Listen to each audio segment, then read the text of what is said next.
Bonjour à toutes et à tous. Aujourd'hui, nous allons apprendre à se repérer sur un plan. Alors, qu'est-ce que c'est qu'un plan? Un plan, c'est une surface plate, comme une feuille par exemple, et qui n'a ni début ni fin. Et nous, on doit apprendre à se repérer dessus. Prenons un exemple. Ici, on a le point A. Très bien, vous l'avez bien vu, bien observé. Et maintenant, je vais effacer le point A. Est-ce que vous seriez capable de me replacer le point A exactement au millimètre près, au même endroit où il était? Je pense pas, moi-même j'en serais incapable parce que je vois même pas les traces de ce que j'ai effacé et il était vers là. Peut-être qu'il était là, peut-être qu'il était là, peut-être qu'il était là, je ne sais pas. Eh bien, pour arriver à retrouver l'emplacement du point A dans un plan, on va utiliser ce qui s'appelle un repère.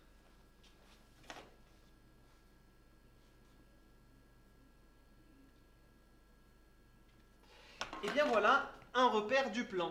Il est composé d'un axe vertical, c'est une droite graduée, qu'on appelle d'un axe horizontal, pardon, qu'on appelle axe des abscisses.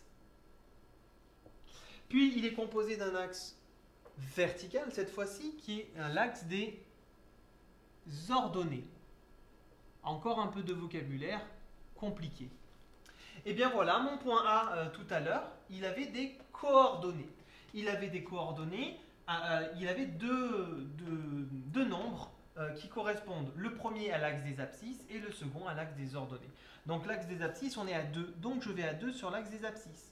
Puis sur l'axe des ordonnées, je vais à 3, donc je monte 1, 2, 3. Et bien voilà, j'ai juste à relier en suivant les lignes parallèles à l'axe des ordonnées et des abscisses.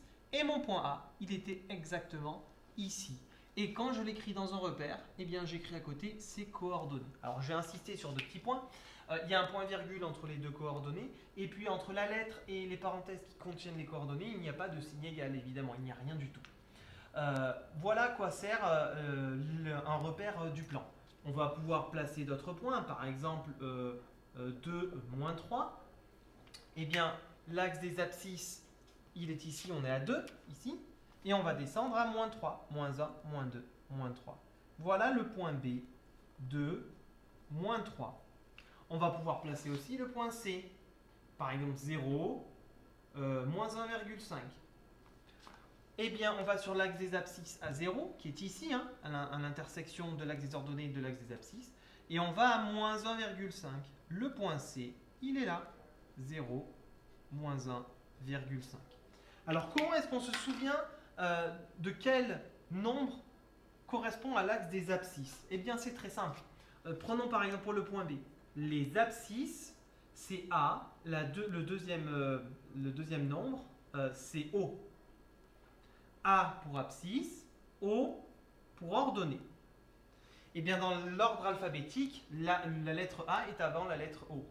Donc, c'est comme ça qu'on va pouvoir s'en souvenir. Maintenant, est-ce qu'on va se souvenir que l'axe des abscisses, c'est l'axe des horizontales et l'axe des ordonnées, c'est l'axe vertical? Bien, j'ai un petit moyen mnémotechnique pour ça. Hein. Les abscisses sont en bas et les ordonnées sont en haut.